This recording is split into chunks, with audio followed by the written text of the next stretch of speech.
Olá, boa noite, Boa noite, boa noite. pessoal. Boa noite, pessoal. Estamos aqui. Tam, tam, tam. Tem Estamos dois aqui. aí, Tam, ó. tam, tam. Estamos aqui. Tam, tam, tam. Que isso, rapaz? Que isso? Ai, ai. São os hormônios no lugar, meu filho. Esse é Os bom. hormônios no lugar deixam a gente assim. Que beleza. E aí, gente? O pessoal tá aí, chegando do trabalho, finalzinho do dia. Deixar o pessoal ir chegando devagar. Tranquilão.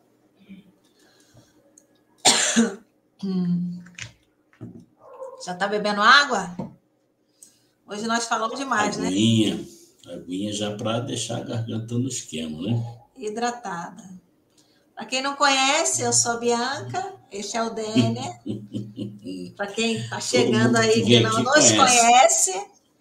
Ah, mas vai que cai um desavisado aí. Ontem caiu, né? Ontem a Adelaide, né? Adelaide, o nome dela? Adelaide, acho que é. Boa noite, Sheila. Boa noite, Sheila.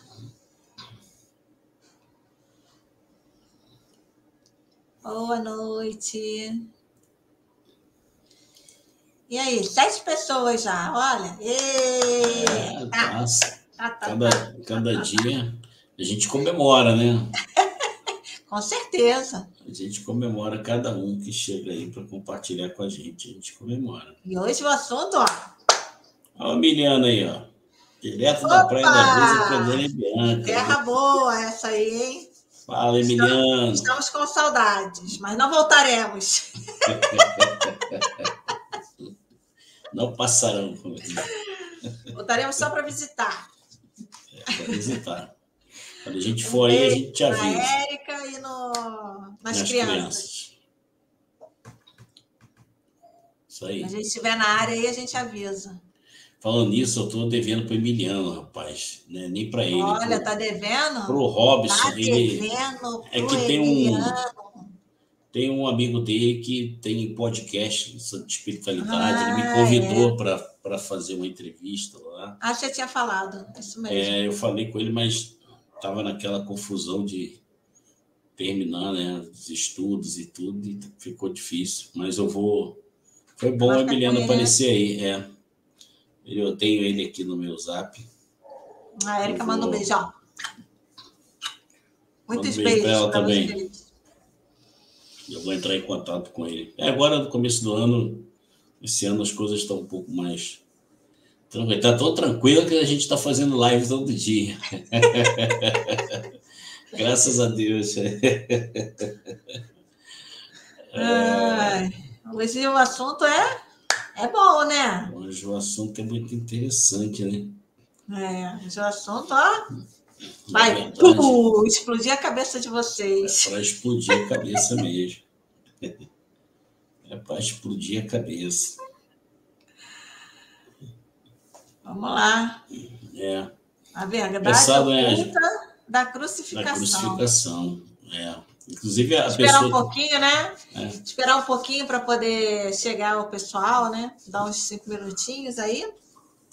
Inclusive essa mensagem de hoje, ela surgiu porque nós não estamos fazendo, né, agenda, né? Para quem não sabe, a gente não faz agenda. Pessoal que está chegando, a Sheila, ó. A Sheila acho que não assistiu as outras lives, o Emiliano não sei se assistiu, mas não escreveu das outras lives. Então, para quem não viu a primeira live do ano, nós não temos agenda de lives, a gente não tem agenda de nada, assim, do que a gente vai fazer. Né? Como mensagem chega. A mensagem chega e a gente manda, a gente abre uma live. Então, o que a gente está fazendo é sempre no dia, a partir das 4, por volta de 4, 4:30, a gente programa a live se a gente for fazer naquele dia. E assim a gente vai fazendo conforme vai dando, né? Porque a gente tem aqui a nossa rotina também. Acabei de atender um cliente quase agora. para poder entrar na live rapidinho e não atrasar, né? Depois você assiste, Sheila, as outras duas lives, que é interessante para que você entenda o que a gente vem falando, né? E hoje também nós colocamos a meditação guiada, né? Amanhã provavelmente a gente vai fazer uma alteração. Porque vai fazer, eu vou regravar com a minha voz. O chefe não gostou da voz que eu coloquei, o chefe não gostou da voz, né? E aí ele vai fazer com a própria voz a meditação guiada, mas está lá a meditação, quem quiser ir fazendo, não se importar com a voz, pode ir usando aquela lá, que amanhã, de repente, a outra voz do chefe vai estar aí na disposição de vocês. Não é isso, a voz que está lá é muito bonita, esses mecanismos de voz é bonito, mas ela não é natural. Né? Ela não é natural. Para esse tipo de coisa, você tem que colocar amor, e quando você fala com amor, o amor sai na voz, né? E a pessoa que vai estar ouvindo, ela sente essa energia, essa vibração. Já você utilizar os softwares que colocam vozes, as vozes são até bacanas, mas dá um trabalhinho, né? Dá um trabalhinho para fazer, mas perde essa entonação, que é importante, né?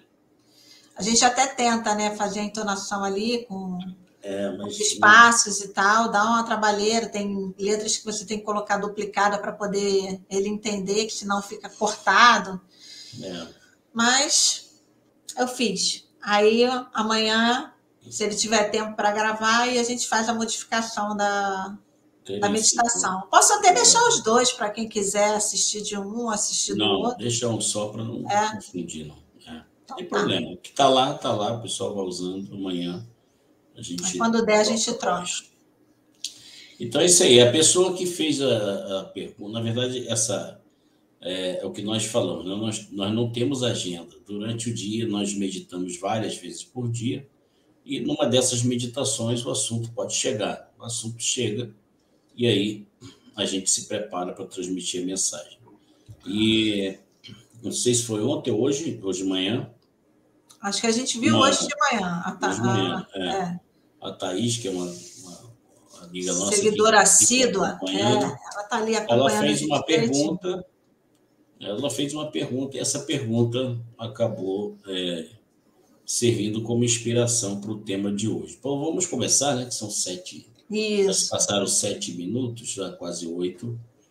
E vamos começar, então, para que o pessoal possa começar a assistir. Boa noite, Raquel. Bom, então, para que a gente possa começar a tratar do assunto, eu vou ler para vocês a pergunta que foi feita pela colega Thaís. A pergunta que ela fez é a seguinte. Boa noite. A Bíblia diz que Cristo carregou sobre si na cruz os nossos pecados. Qual foi o real motivo da crucificação de Cristo neste planeta? Realmente é uma pergunta bastante interessante, né? É uma pergunta que nos aguça, porque são várias religiões, né? Não podemos dizer que o cristianismo é uma religião, né? O cristianismo é uma filosofia de vida daqueles que seguem o ensinamento de Jesus, e ela acabou se diversificando, né? Então, nós temos vários segmentos do cristianismo, não só aqueles que a gente conhece aqui no Brasil, mas existe também o cristianismo ortodoxo, que é uma igreja mais antiga, foi uma primeira divisão da Igreja Católica. Então, nós temos aí uma série de vertentes religiosas com base nos ensinamentos de Jesus. E a gente tem dentro dessa concepção, a gente percebe que muitos temas que Jesus abordou, eles são discutidos e tratados de forma diferenciada. Por isso, o cristianismo hoje ele é tão ramificado, porque as interpretações são variadas e isso acaba criando determinadas linhas de pensamento religioso, apesar da origem do ensinamento ser o mesmo, né? Bom, ser a mesma, né? Bom, mas então a gente tem falado aqui nas outras lives sobre os grandes ensinamentos de Jesus com um olhar totalmente diferente daquilo que é o olhar comum, né? E trazendo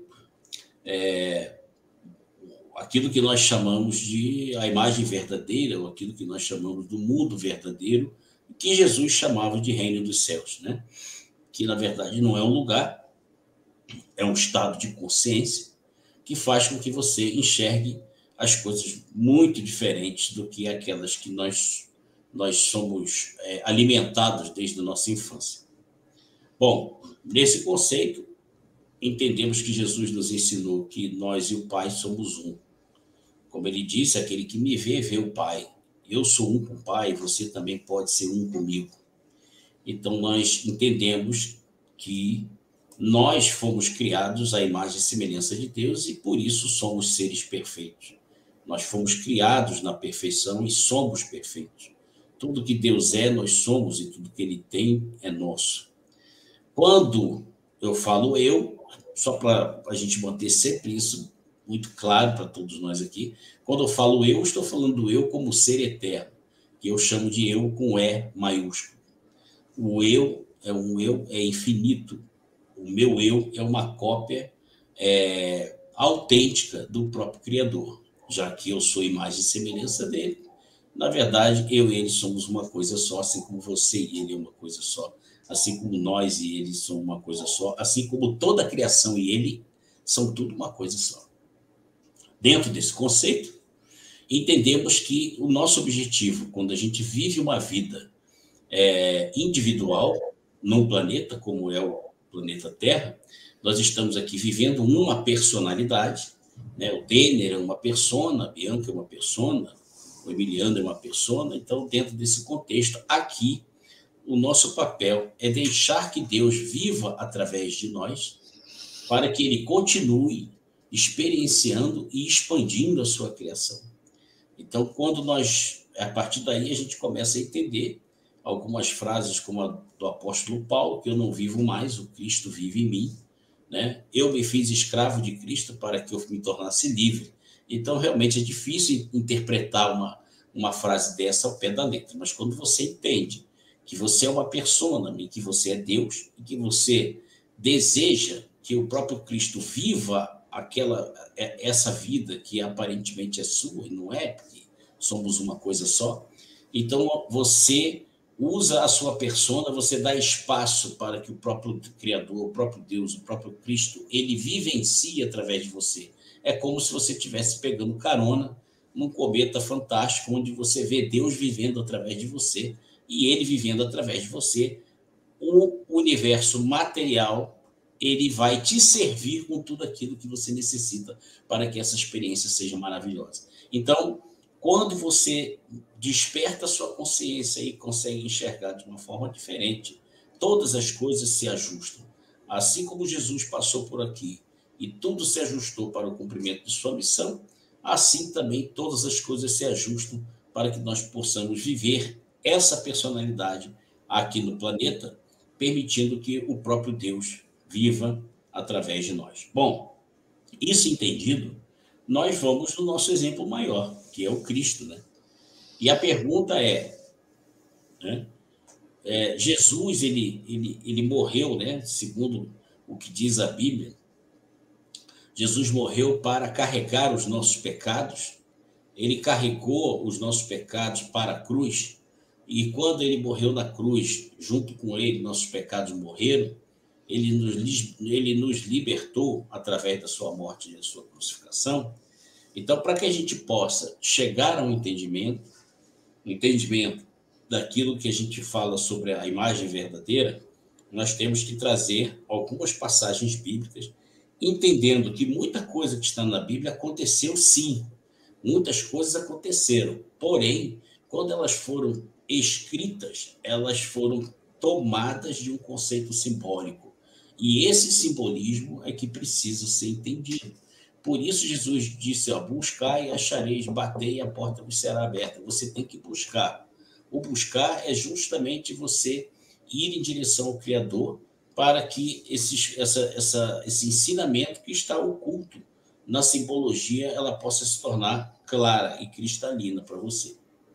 Também, quando você descobre, aí é aquilo, né? É aquela água que Jesus falou, água viva, né? A água que você bebe e que é água viva e que te mostra, na verdade, que você é um ser eterno. A gente vai ter que ir lá, primeiro, no livro de Números, na Bíblia, no capítulo 21, tem uma ocorrência aqui, né? Os israelitas atacaram Moisés, porque estavam reclamando, já estavam cansados de comer o maná e já preocupados porque tinham medo de morrer nas guerras e tudo mais, e começaram a reclamar de Moisés e reclamar de Deus, né? Eles perderam o sentimento de gratidão, um povo que, apesar das dificuldades, estava ali o tempo todo protegido por Deus, né? Com uma coluna de fogo que ia à frente, guiando eles e tal. Não faltou comida, porque o maná caía do céu e alimentava todos eles. E chegou um momento que eles ficaram irados e começaram a demonstrar ingratidão, atacaram Moisés e atacaram também a Deus. E aí, aqui diz assim, então os israelitas saíram do monte Or, pelo caminho que vai até o Golfo de Acaba, para dar a volta em redor da região de Edom. Mas no caminho, o povo perdeu a paciência e começou a falar contra Deus e contra Moisés. Eles diziam, por que Deus e Moisés nos tiraram do Egito? Quer dizer, os caras eram escravos lá e ainda reclamaram, né? Por que nos tiraram do Egito? Será que foi para morrermos no deserto, onde não há pão nem água? Já estamos cansados desta comida horrível. Eles estavam falando do maná. Aí, Deus mandou cobras venenosas que se espalharam no meio do povo, e elas morderam e mataram muitos israelitas. Então o povo foi falar com Moisés e disse, nós pecamos, pois falamos contra Deus e contra você. Peça a Deus que tire essas cobras que estão no meio da gente. Moisés orou a Deus em favor do povo, e ele disse, Deus disse, né, para Moisés, faça uma cobra de metal e pregue num madeiro, num poste de madeira, né? Quem for mordido deverá olhar para ela e assim ficará curado. Então Moisés fez uma cobra de bronze e pregou no poste de madeira. Quando alguém era mordido por uma cobra, bastava olhar a cobra de bronze e ficava curado.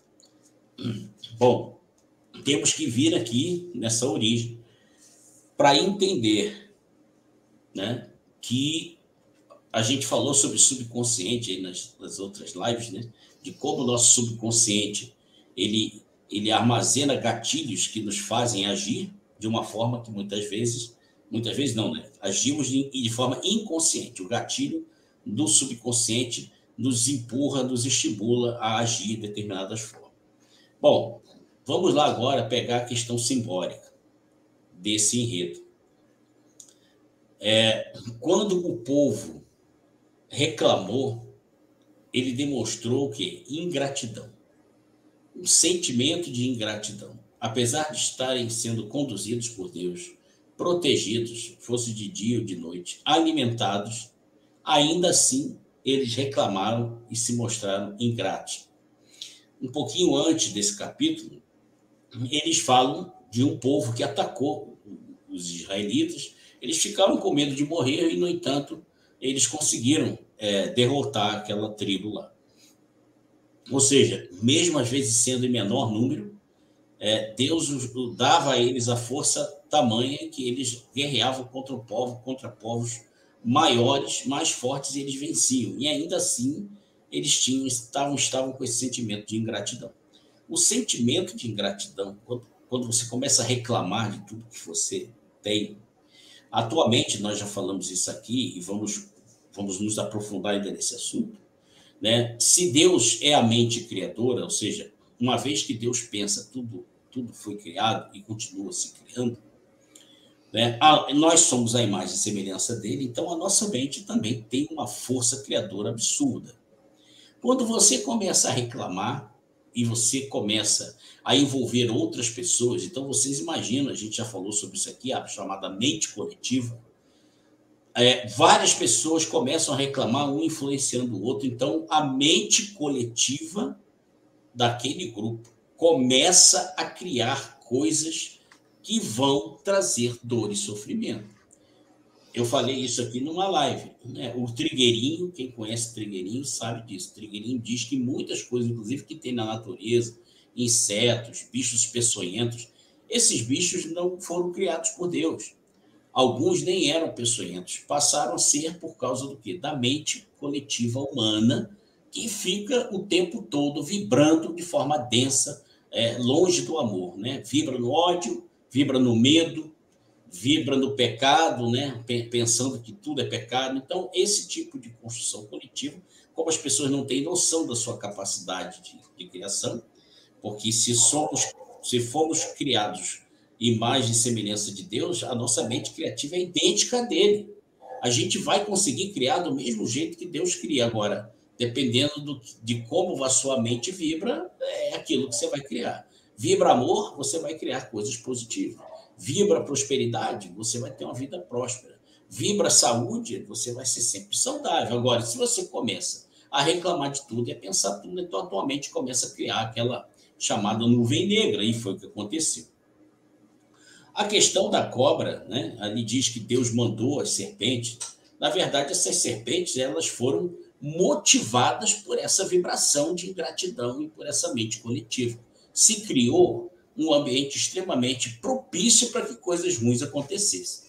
Ora, quem conhece o deserto sabe, né? O deserto, principalmente daquela região, e até hoje, basta você assistir qualquer vídeo aí do reino animal, que você vai ver que à noite no deserto a quantidade de bichos peçonhentos, né? Escorpiões venenosos, serpentes venenosas, tem até alguns tipos de roedores que são imunes aos venenos das cobras, eles saem à noite também para caçar cobra. Então, para quem tem curiosidade de ver, sabe que a noite no deserto é o bicho. Pauleira. Né? Pauleira, não é uma coisa simples, não. Então, aquelas cobras atacaram. O que representa aquelas cobras? Aquela cobra veio e mordia e a pessoa morria. Como o próprio texto diz, muitos israelitas morreram. O corpo físico não suportava o veneno da cobra. Agora, quando a gente começa a pegar o simbolismo, vamos lá. O que a cobra representa? A cobra, lá no livro de Gênesis, vem como a representação do pecado.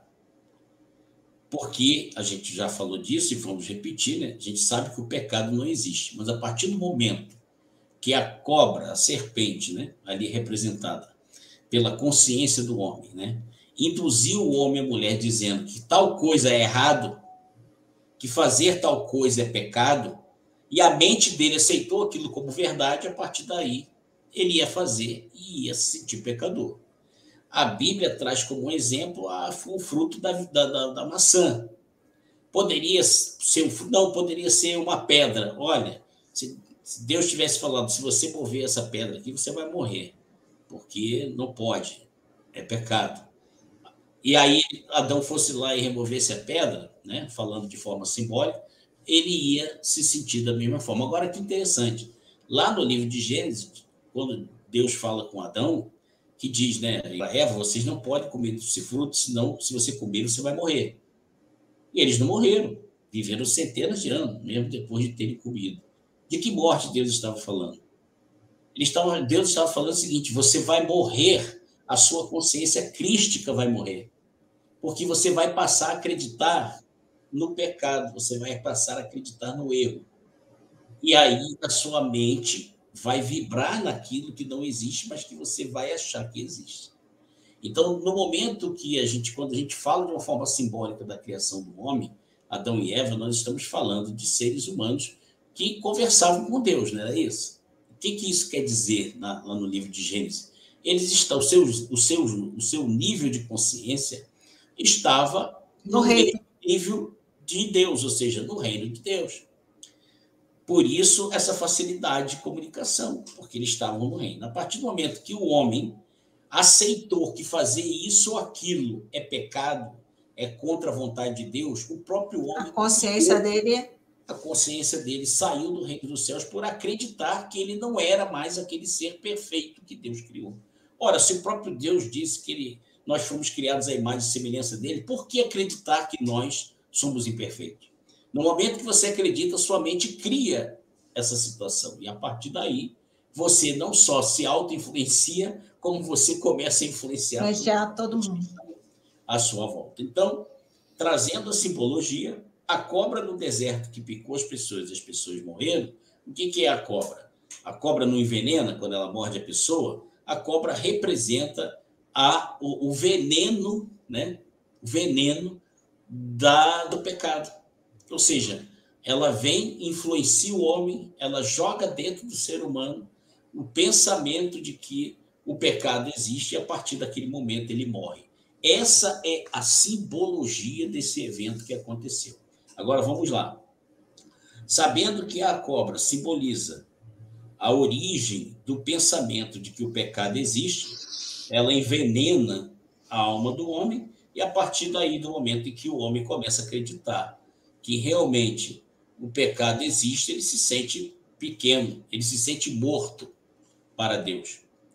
E aí, vamos lá, o que Deus falou para Moisés? Olha, tem um madeiro aí, pega o madeiro, constrói uma cobra de metal, pendura lá, e diz para eles que se a cobra picar, eles vão olhar e não vão morrer. E foi o que aconteceu. A partir daí, a cobra picava, a pessoa olhava lá para a cobra e não morria. Ora, vamos pensar agora com o nosso pensamento científico. O corpo humano, né, ele não suporta o veneno de determinados bichos peçonhentos. Tanto não resistia que lá diz que muitos morreram. Ora, se o corpo humano de todo mundo é igual, por que um monte de gente morreu e aqueles que olharam para a cruz, olharam para a cobra lá no madeiro, não morreram? Por que não morreram? Um motivo muito simples. Com essa atitude, Deus incutiu no subconsciente deles o seguinte: olha para a cobra que você vai viver. Ou seja, Deus estimulou que essas pessoas voltassem a usar as suas mentes para criar algo positivo. O que ficou? Qual foi o gatilho que estava no subconsciente do povo? Agora eu não tenho mais medo. Se a cobra me picar, eu sei que eu não vou morrer. Eu vou olhar para a cobra lá de metal que está pendurada no madeiro e eu vou viver. Quando o primeiro fez isso, viveu, o outro viveu, o que aconteceu? Começou-se a criar uma mente coletiva de novo no seio daquele povo de que, cara, a cobra não é tão mortífera assim como dizia, não, porque agora se morder é só para você olhar para a cobra que você vive. O que é a simbologia do olhar para a cobra? Olha, não foi Deus que mandou fazer a cobra de metal? Então, quando ela estava pendurada no madeiro, a representação simbólica diz o seguinte: olha para cima, olha para mim, eleva a tua consciência. Quando você elevar a sua consciência e crer que você não morre porque você é minha imagem e semelhança, porque você é perfeito como eu sou, você vai viver. Então, essa passagem de Números, ela tem uma simbologia fantástica, porque ela está dizendo, resumindo, qual é o conceito espiritual disso? Toda vez que você sentir, achar que você pecou, que esse pecado vai fazer você morrer, levanta a tua consciência para Deus. Entenda que você é um ser perfeito, criado à imagem e semelhança dele. Não deixe que a sua mente crie uma ilusão, porque o pecado realmente não existe. Você só cometerá erros enquanto você mantiver a sua consciência no nível que esteja abaixo da consciência divina. Ou seja, se você viver no reino do céu, se você viver num estado de espírito em perfeita comunhão com Deus, não existe absolutamente nada de imperfeito, é tudo perfeito. Até as coisas aparentemente ruins se tornam positivas para a sua vida. Uma pessoa tenta te fazer o mal, ou seja, uma cobra tenta te morder ou te morde, e você não vai ter medo de que nada vai te acontecer.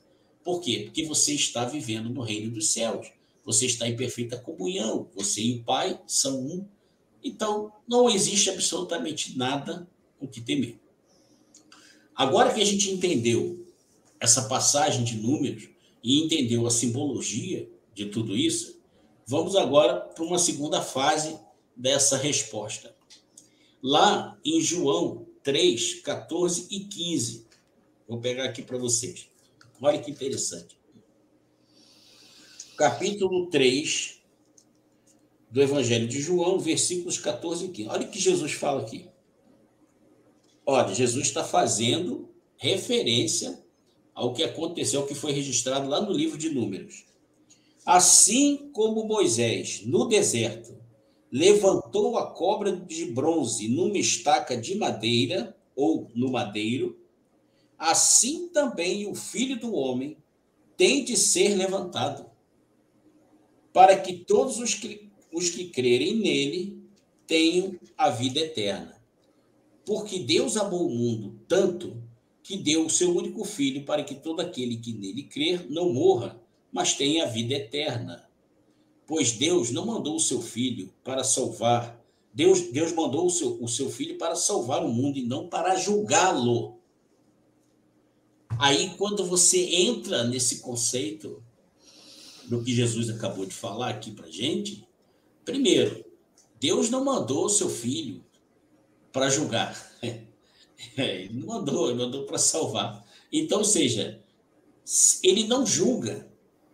Por quê? Ele sabe que se ele dissesse que ele era um julgador, ele estaria incutindo na cabeça do homem que o pecado existe. Essa é a questão. Muitas vezes Jesus foi obrigado a utilizar o termo não peques mais, tão somente para que a pessoa entenda que ela não precisa mais criar na sua mente coisas negativas, achando que ela não é a legítima herdeira do Pai, que essa pessoa ela não é da mesma forma que Deus, perfeita. Então, muitas pessoas foram até ele, né, doentes. Por quê? Porque se sentiam pecadoras. Exemplo, a mulher que estava lá sendo apedrejada. Não, judeus falaram, não, ela foi pega em traição, ela foi pega em adultério, e a lei de Moisés é clara, ela tem que ser apedrejada até a morte. E o que Jesus disse? Então, aquele que nunca pecou, que atire a primeira pedra. Ora, o que Jesus colocou ali como pecado, assim, qual de vocês que não errou? Não é só que não errou. Qual de vocês nunca se comportaram como o perfeito filho do Pai? Uhum. Porque quando você se comporta como o perfeito filho do Pai, ou seja, quando você acredita que você é perfeito, você deixa de crer no pecado e você coloca amor em todas as suas ações. Então, você não erra. Você deixa de pecar, não é porque você fez um esforço para não pecar. É por isso que muita gente não quer cometer erro e ele fica tentando fazer um esforço próprio para deixar de fazer certas coisas e não consegue. Porque, na verdade, o pecado é uma ilusão da própria mente. Quanto mais você pensar, olha, eu sou um pecador porque eu tenho o mau hábito de fazer tal coisa.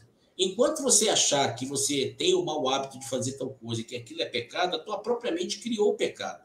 Agora, a hora que você disser, não, eu sou um filho perfeito, se eu permitir que Deus viva através da minha vida, todos os meus atos serão atos de amor, porque se ele é perfeito e ele é amor, através de mim também só terão lugar os atos de amor, os atos perfeitos. Acabou. Você sai do mundo da ilusão e entra no mundo da realidade, da imagem verdadeira, que é o reino dos céus. Nesse conceito, agora entendendo isso, Jesus fez esse parâmetro com a situação de Moisés. Agora, vamos pegar esse simbolismo, vamos lá. Do mesmo jeito que o povo israelita olhava para cima, olhava para a cobra no madeiro, milhares de anos depois, eles passaram a olhar para quem? Para o Cristo no madeiro. Então, Jesus, assim como Moisés teve que levantar a cobra no madeiro para que as pessoas pudessem crer que elas são eternas, assim também o Filho do Homem terá que ser levantado no madeiro, para que todos aqueles que nele crê não pereçam, mas tenham vida eterna. É simples assim. a crucificação de Cristo, ela foi fundamental. Quando você lê não só os evangelhos canônicos, mas também os apócrifos, você vai ver que o fato de Jesus, né, qual foi toda... No livro dos Atos também você vê muito isso. No livro dos Atos você vê que muitos judeus se converteram ao cristianismo. Muitos deles aceitaram Jesus como Messias. Por quê? Porque eles viram quem era Jesus. Um homem bom, sereno, amoroso, nos ensinou muitas coisas que a gente desconhecia, despertou a nossa consciência para tantas coisas, mostrou que é possível ser um com o Pai. Ele disse, eu sou um com o Pai, e você também pode ser um com o Pai, um comigo. Eu me vou preparar lugar para vocês, mas vou enviar o Espírito Consolador para que vocês farão obras até maiores do que as que eu fiz. Jesus, o tempo todo, foi levantando a consciência das pessoas, fazendo elas entenderem que elas são filhos perfeitos. E, apesar de tudo isso, de ter multiplicado pão, peixe, matado a fome de muitas pessoas, ele também fez cegos abrir os olhos e enxergar, coxos de nascença começaram a andar, fora as pessoas que muitas vezes se sentiam destruídas pelo pecado, como Maria Madalena. Ele mostrou a Maria Madalena que ela era um ser perfeito, assim como todos são filhos de Deus. E quem lê o Evangelho apócrifo de Maria Madalena vê como que Maria Madalena absorveu esses conhecimentos de Cristo e pegou toda aquela sua vida que ela tinha, né? Ela era uma prostituta da época, né? Uma pessoa que tinha uma vida, vamos dizer assim, que não era aceitável pelos padrões morais, e, no entanto, ela entendeu que ela só tinha aquela vida porque ela não sabia quem ela era. O dia que Jesus mostrou para ela que ela era um ser perfeito, cópia autêntica de Deus, o que ela passou a fazer? Imediatamente ela levou a sua consciência e ela conseguiu ser uma grande trabalhadora do Cristo e deixou exemplos fantásticos para a gente. Aí a gente traz essa simbologia, quando ele diz que o Filho do Homem precisa ser levantado no madeiro, para que todos aqueles que olharem para ele e crerem nele tenham vida eterna. Quando ele diz isso, ele está falando o seguinte: eu vim para que as pessoas possam olhar para cima. As suas consciências precisam se elevar. Elas precisam sair desse mundo de ilusão. Os homens estão criando com suas mentes coisas ruins e nocivas. Estão se perdendo. O mundo é caótico. Por isso que ele disse que o mal imperava no mundo. Porque a própria mente coletiva humana criou todas essas coisas horríveis. E ele disse, não, eu serei levantado no madeiro para que as pessoas possam olhar e falar, por que esse cara foi crucificado? O que ele fez?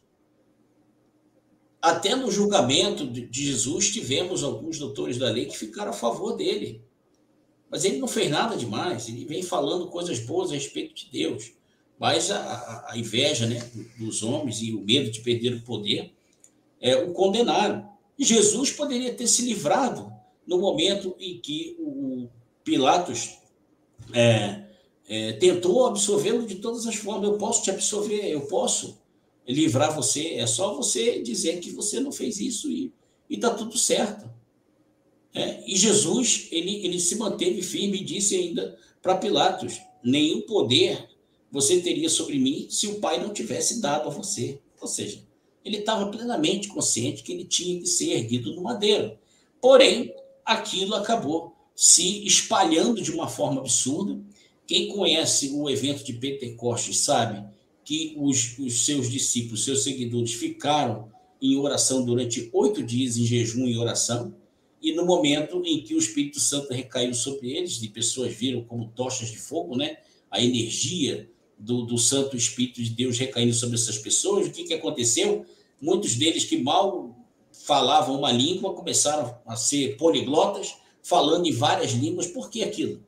Justamente porque eles estavam num local que era passagem para o templo. Então, passou por um monte de judeus que viviam em vários países do mundo, em várias áreas do planeta, iam para lá, né, principalmente ali da região ocidental e da Europa, eles iam para lá para poder louvar a Deus no Templo de Jerusalém.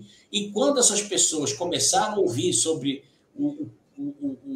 o homem que foi crucificado, o Filho de Deus que foi crucificado, o Messias que foi crucificado, o que aconteceu? Essas pessoas simplesmente olharam para cima. Elas foram se indagar por que esse homem foi crucificado. E, ao fazer esse questionamento, eles foram buscar informações e, a partir daí, começaram a ter contato com os ensinamentos do Cristo. E, ao ter contato com os ensinamentos do Cristo, essas pessoas elevaram suas consciências, saíram desse mundo de ilusão e passaram a viver no reino dos céus, como Jesus disse. O reino dos céus não está aqui nem lá, ele está dentro de você.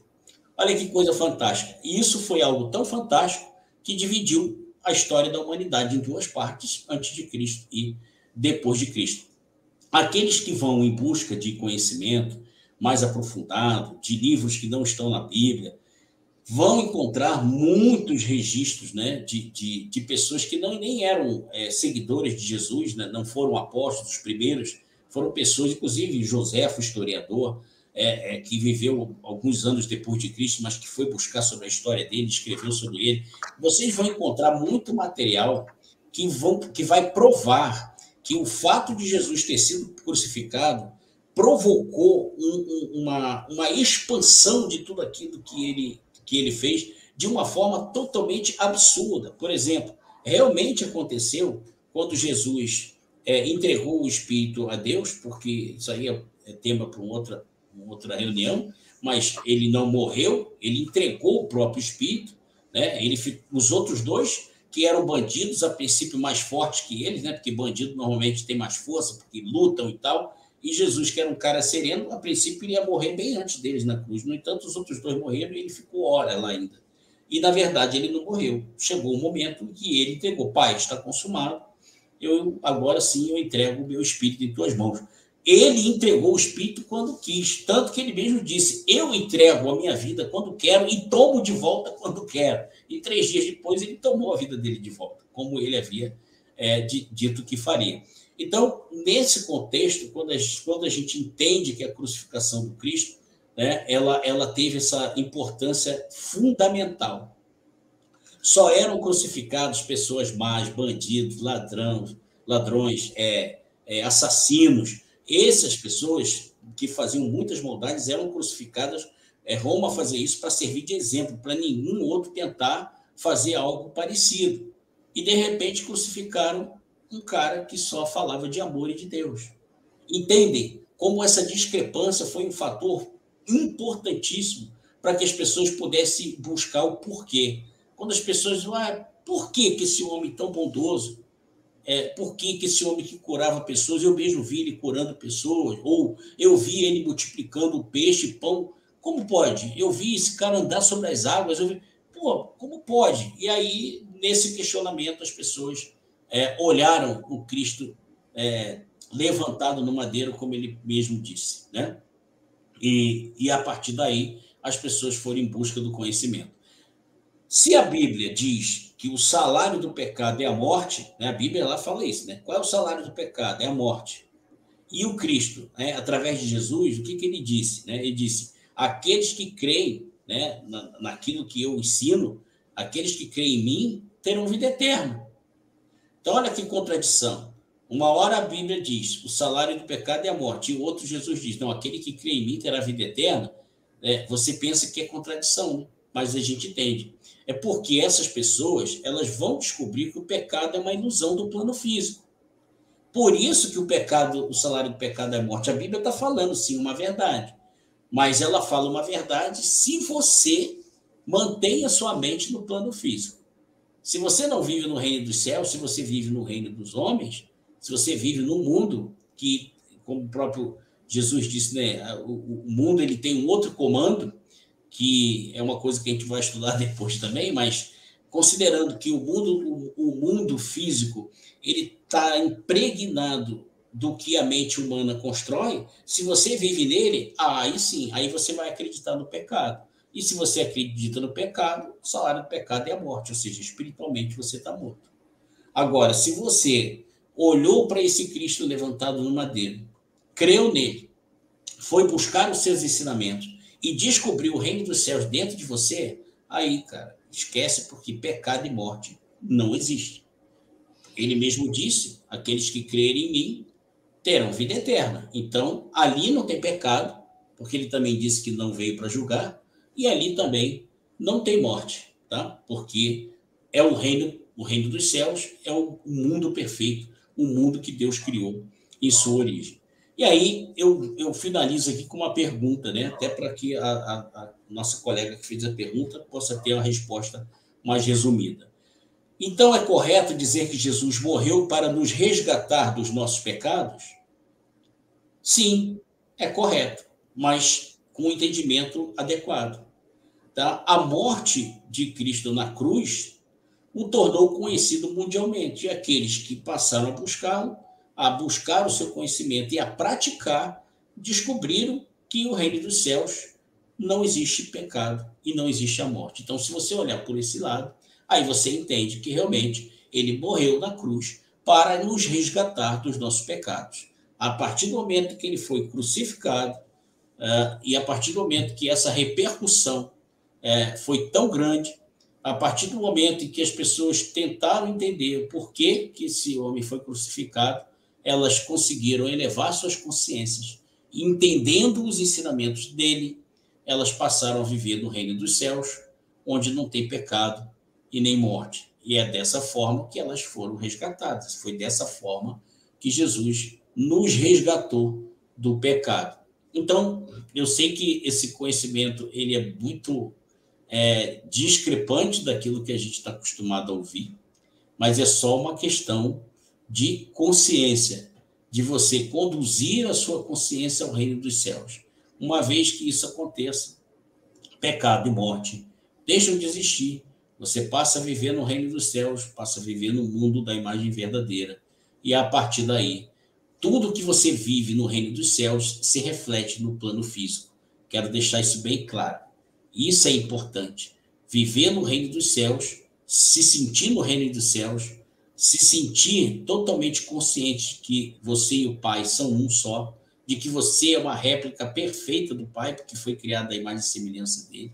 Por isso que você é perfeito. Quando você entende e aceita isso na sua consciência e se eleva, e aí você já não está nem conectado com Deus. Você sente que você é o próprio Deus. Você e Deus são uma coisa só.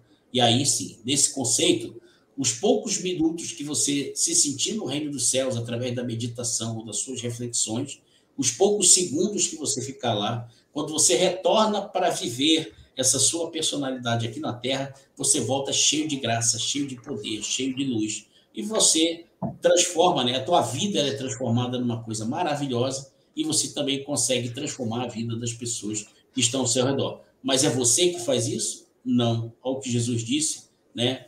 As minhas obras, na verdade, não sou eu que as faço, mas o Pai faz através de mim. Então, a bola pegou um negócio aqui, peraí. Sai correndo aqui, vai correr atrás dele. Dentro desse conceito, a partir do momento que você entende que o próprio Jesus deixou isso claro, que é o Pai que vive através de nós, assim como viveu através dele, o Pai vive através de nós.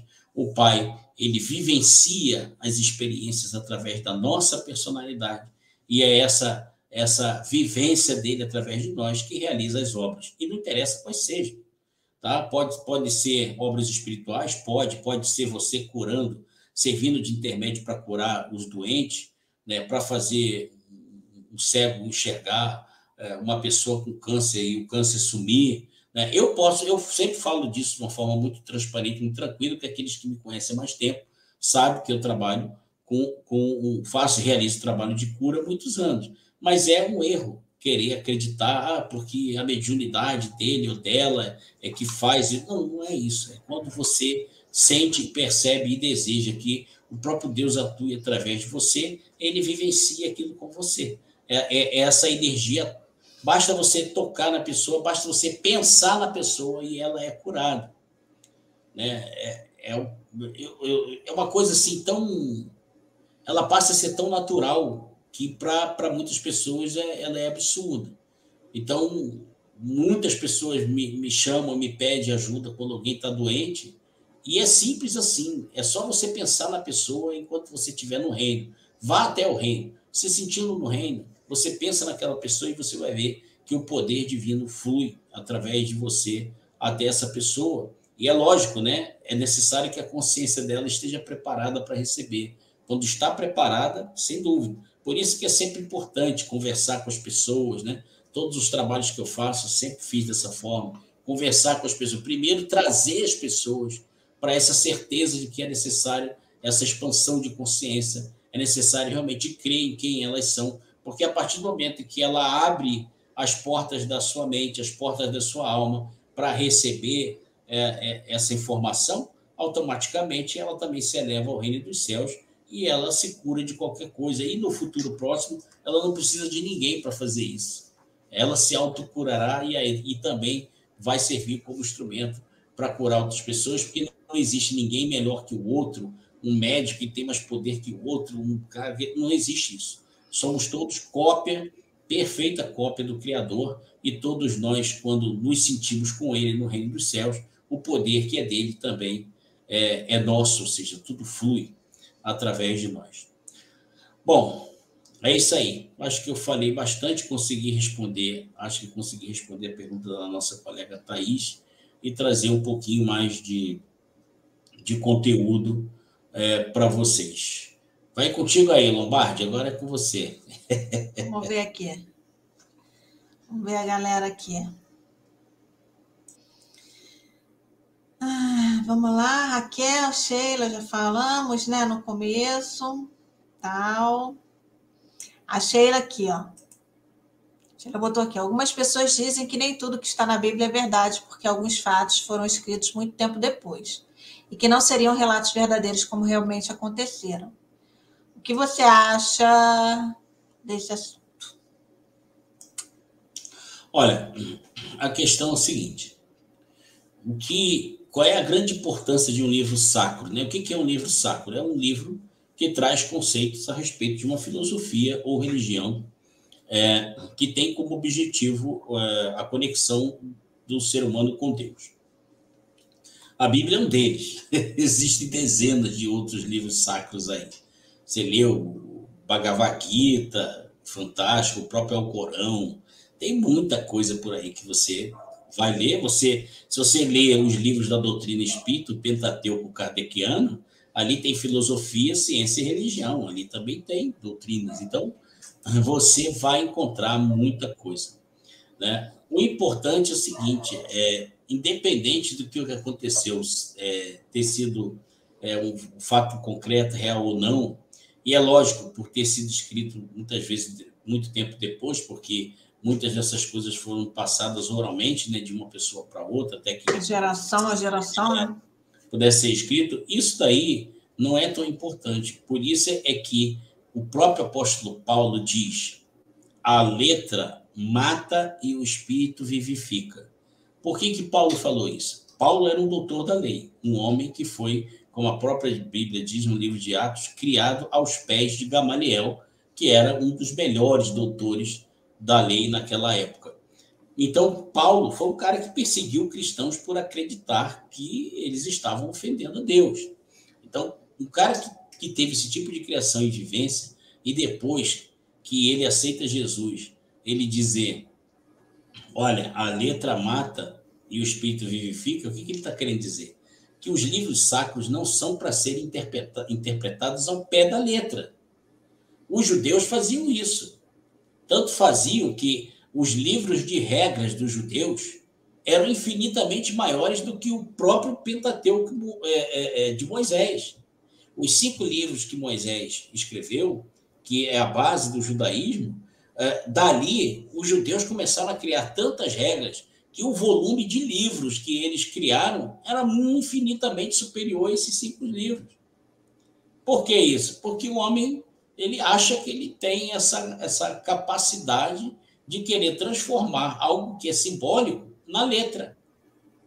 Então, ele vai criar regra. Quando Paulo fala a letra mata, é exatamente isso. É você querer seguir ao pé da letra tudo aquilo que está escrito no livro sacro. Não é isso. Você tem que ler com a alma. Você tem que entender com o espírito. Como é que isso faz? Como é que acontece isso? Você tem que se elevar. A tua consciência tem que se elevar a um outro reino, a um outro patamar. Ela tem que se elevar ao mundo perfeito. Quem vai ler o livro sacro sem antes fazer uma elevação de consciência, ele vai ler com a sua mente, com o seu cérebro. Agora, isso é racional. Agora, quando você vai para você eleva a tua consciência para o mundo verdadeiro, onde tudo é perfeito, e você começa a ler, aí não é o seu cérebro que está lendo. Aí é o seu eu infinito.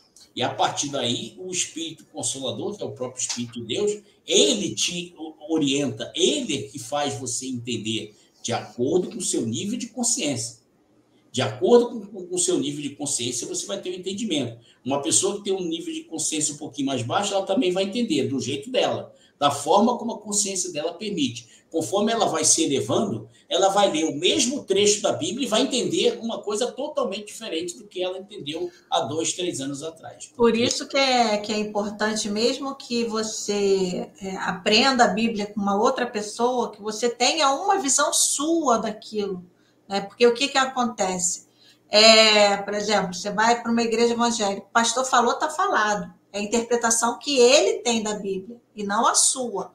Mas as pessoas têm o hábito de acreditar em tudo que os outros falam.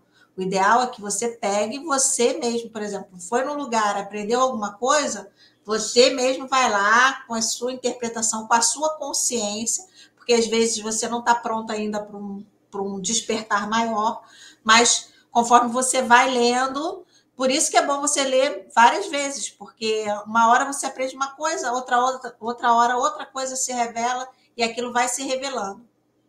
É bom você corrigir a sua palavra interpretação, substituir por entendimento. Isso, porque a interpretação é racional, o entendimento não. Você entende com a influência do Espírito Santo. Isso, e não uma influência de uma outra pessoa que, às vezes, não, no nível de consciência dela, ela está naquele patamar e você está em outro. E aí, de repente, o entendimento é diferente de uma coisa para outra.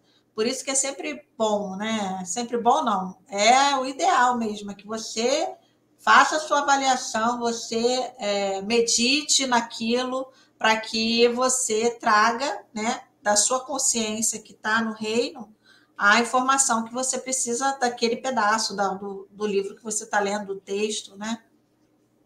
Isso é importante. Vai lá, continua lá. Vamos lá. A Ângela chegou aqui. Ângela, de Portugal, acho que ela é de Portugal, né? A gente ficou nessa dúvida. Portugal ou Cabo Verde? A Raquel botou aqui, ó, boa pergunta, Sheila, eu confesso que também tenho minhas dúvidas. Então, assim, foi escrita há muito tempo por outras pessoas, na Bíblia Católica foi colocado só, né, Constantino colocou os livros que eram importantes para ele, tem muitos livros apócrifos, né, que ficaram fora do compilado. Então, se a gente entrar nessa questão de que são verdadeiros, o que foi que aconteceu, a gente não vai acreditar em nada que está escrito, porque você nunca sabe, né? A gente não tem certeza absoluta se realmente aconteceu dessa forma ou não. O que a gente pode fazer é buscar no reino as informações que a gente precisa, né, absorver daquele texto ou de um livro sacro. Acho que é importante, né? Deixar isso, ressaltar isso. Ela botou aqui, mas claro que acredito em Deus e em Jesus. Isso é o mais importante. Bom, vamos lá. Thaís. Porque isso tem tantas explicações diferentes, cada um entende de um jeito e às vezes acaba até em desavença, competição entre diferentes denominações religiosas. Dá uma boa noite para a Nisolete. Tem aqui. É porque eu fui nas perguntas. Tem o pessoal que chegou depois. A Thaís mesmo chegou depois. Isso. Thaís. Depois ela ouve. Depois ela escuta. Nisolete. Aí ela botou essa pergunta aí. Por isso que tem tantas explicações diferentes. Cada um entende de um jeito e às vezes acaba tendo desavenças, competição entre as diferentes denominações religiosas, exatamente. Infelizmente, né? Aí tem aquela coisa do ego, né? Eu sei mais que você. Do eu com letra minúscula, né? É o eu com letra minúscula, é o ego, né? A personalidade. A gente vai entender isso aí quando a gente for estudar quem é Lúcifer, aí vocês vão entender perfeitamente quando a gente fala do eu com E maiúsculo e o eu com E minúsculo, né? E entender o que Jesus disse sobre eu vi o próprio Lúcifer cair, né, dos céus na terra, e quando você vai interpretar isso dentro da simbologia, né? Jesus falava tudo por parábolas. E tanto é verdade que teve um momento que um dos apóstolos, não sei se foi Pedro, mas ou se foi Tadeu, que perguntou, mestre, por que tudo que você fala é por parábolas? E ele explicou que era importante que falasse dessa forma, para que as pessoas pudessem ter a curiosidade de buscar, né? Ele aguçava a curiosidade da pessoa de buscar o entendimento, só forçando a consciência a ir em busca da luz, que as pessoas conseguem sair das amarras, né? Ela tem que romper as amarras e ir em busca. Então, a parábola ela provoca isso, né? Aquela vontade de tentar entender o que E vou até ressaltar um pouquinho o que você falou aí para deixar bem marcado isso. Quando você diz, né, Jesus disse, aquele trecho que você fala como a serpente subiu no madeiro e o filho do homem, né, tem essa parte aí, se você puder repetir. Sim, ela pra gente, repete ela aí. A frase dele é assim: e da mesma forma que Moisés levantou a serpente no deserto, assim é necessário que o filho do homem seja levantado no madeiro, para que todo o que nele crê tenha vida eterna. Isso foi vamos dizer assim, né, na minha consciência, tá? Na consciência que eu tenho aqui. Isso foi uma forma de implantar no subconsciente do ser humano de que Jesus veio para poder libertar do pecado. É como se a mesma coisa que Moisés fez lá no deserto, botando lá a cobra no madeiro e falando para as pessoas, olha, se você for picado e vier aqui olhar para a cobra, você não vai ser morto, né? Você não vai morrer. Eu acho que Jesus, nessa passagem aí, ele relata a mesma coisa. Implantou no inconsciente da pessoa, né, da pessoa que olha para o Cristo no madeiro, que ele está ali para te salvar do pecado. Só que o salvar do pecado você vai descobrindo conforme você vai expandindo a tua consciência. E você vê que o pecado não existe, né? Mas você só reconhece isso depois que você acredita que Jesus veio para nos salvar do pecado. Eu acho que é mais ou menos isso que a minha mente ainda, né? A minha mente em crescimento, em desenvolvimento, a minha consciência conseguiu perceber. Não sei se eu estou falando besteira, né? Você não está não. Fica nervosa porque eu estou falando besteira. Não está não. Mas é isso mesmo. A partir do momento que é por isso que ele foi levantado no madeiro, para que pudesse chamar a atenção e despertar as pessoas. E ele ainda fala, o filho do homem. Ele não fala, eu vou ser crucificado no madeiro e tal. Eu acho que é interessante também nas próximas lives. O filho do homem, né? Ele fala. A gente explicar um pouco sobre isso, porque eu já falei isso em outras lives, mas só para deixar um parênteses aqui. Dá só uma explicação pequena, porque aí, como a gente está falando do texto. As pessoas, com o tempo, né, as pessoas começaram a chamar Jesus Cristo, Jesus Cristo, Jesus Cristo. A questão o que significa a palavra Cristo? A palavra Cristo, vindo do grego, Christos, quer dizer ungido, né? E essa palavra ela era utilizada pelos judeus para demonstrar, retratar o Messias, que seria o Salvador do mundo, que seria enviado por Deus, né? Jesus, né, Nazareno, é um homem. Ele desde o primeiro momento em que ele tomou a sua consciência, ainda na infância, ele já tomou a sua consciência, e devido às alturas em que sua consciência já vivia, ele já chegou plenamente consciente de que ele e o Pai eram um. Essa é a grande diferença de Jesus para outros iluminados que passaram aqui. Você vê, por exemplo, o Buda, né? Buda demorou, se não me engano, 21 anos em meditação para atingir a iluminação. Largou o pai, largou a mulher, largou os filhos, largou a herança que ele tinha, né, de filho de um homem muito, muito, muito rico. Poderia até ser tratado como irresponsável, né, por ter abandonado a mulher e os filhos, mas ele saiu seguindo um monte de mestre, aqui. Todo mestre que dizia que era bom, ele ia lá, ficava anos ali, e foi aprendendo com um, com o outro, com um, com o outro, até o momento que ele se recolheu embaixo da figueira para meditar, e depois de muito tempo, ele atingiu a iluminação. O que é isso? Ele entendeu que ele é a consciência divina, por isso o nome Buda, né? A própria cópia do divino. É o divino manifestado fisicamente. Mas ele não chegou com essa consciência. Mas ele não chegou com essa consciência, assim como outros não chegaram, assim como nós não chegamos.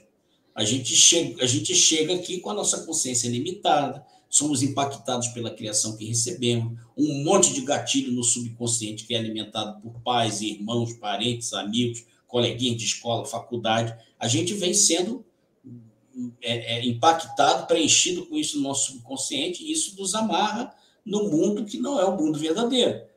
Quando você olha para o Cristo no madeiro e avança com a sua consciência, aí sim, quando a sua consciência atinge essa condição de que você pode viver no reino dos céus, mesmo estando no mundo, ao que Jesus disse: vocês vivem no mundo, mas não pertencem a ele.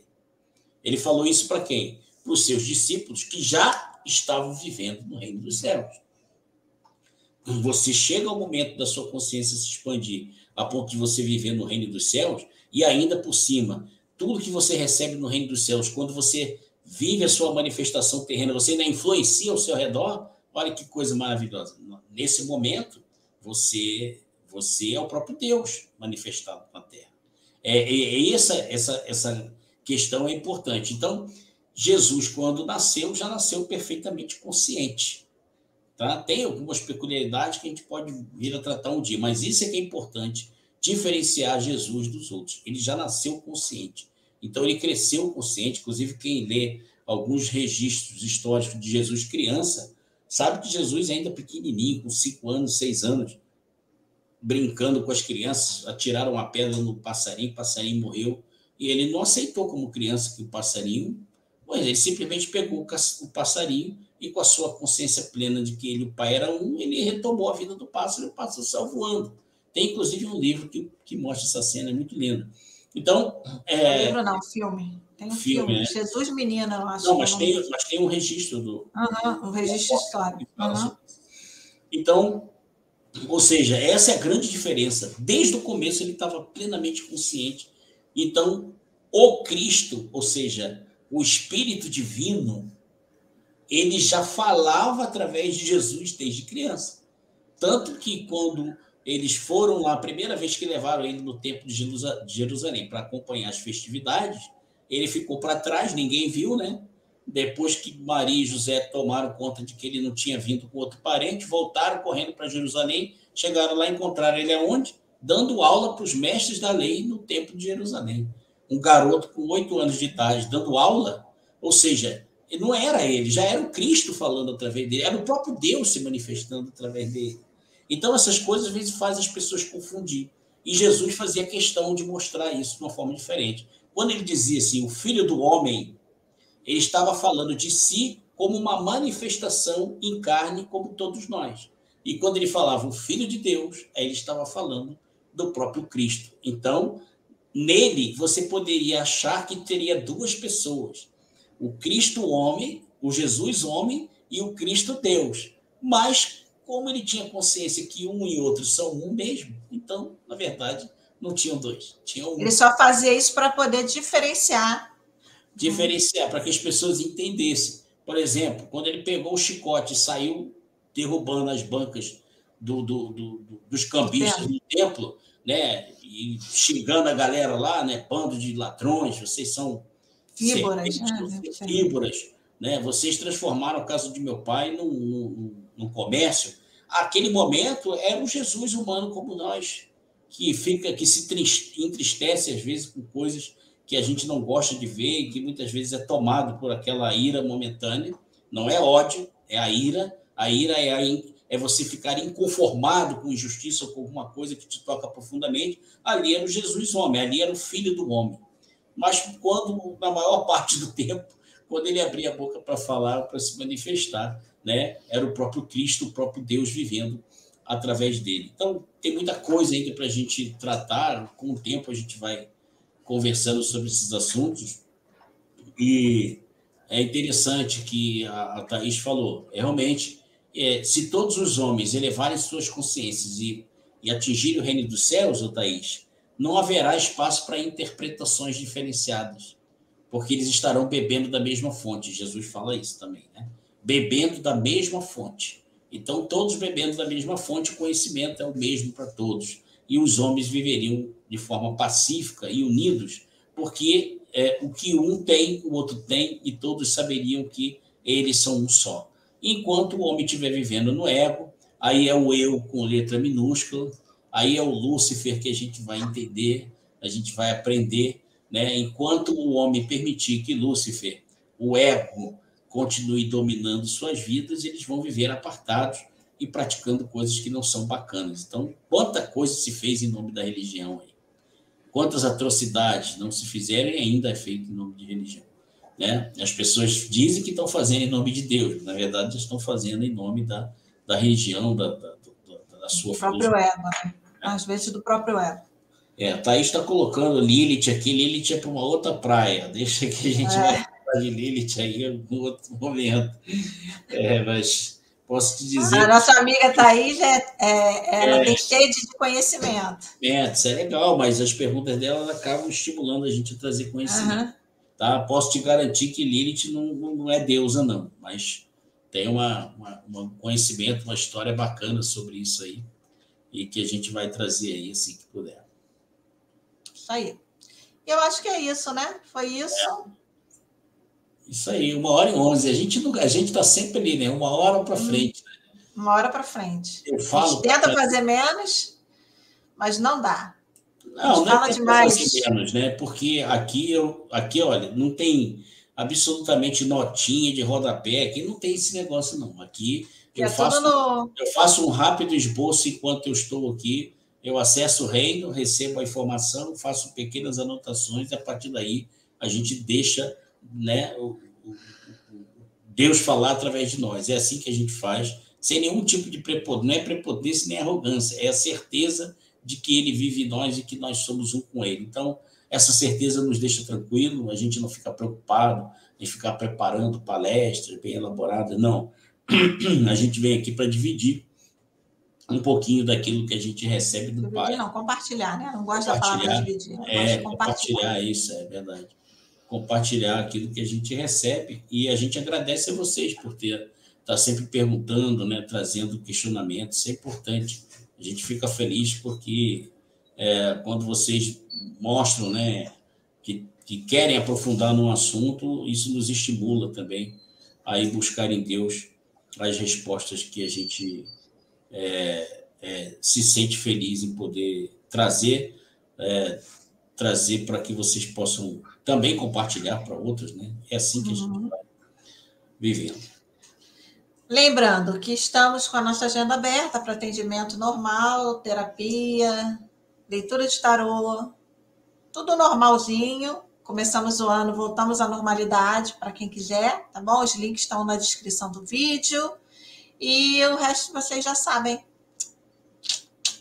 Se der, amanhã a gente aparece. Isso aí, sempre na surpresa. Com um tema interessante. É isso aí. É isso, gente. Boa noite. Se quiserem deixar perguntas, podem deixar aí. Pode deixar. Se ficou com dúvida em alguma coisa, se não entendeu, coloca no comentário. Isso, assiste de novo, coloca no comentário. Pode encher de comentário aí. Não esqueça, cadê o negocinho aqui? Peraí, que agora eu sou toda tecnológica. Peraí. Ai, meu Deus. Aí, boa noite. Não esqueçam de se inscrever no canal, deixar o seu like, compartilhar nossos vídeos. Aquelas coisas todas chatas que vocês sabem, mas que eu peço toda vez. Tá bom? Boa noite para vocês. Boa noite, pessoal. Quando der. Tchau. Um abraço. Tchau.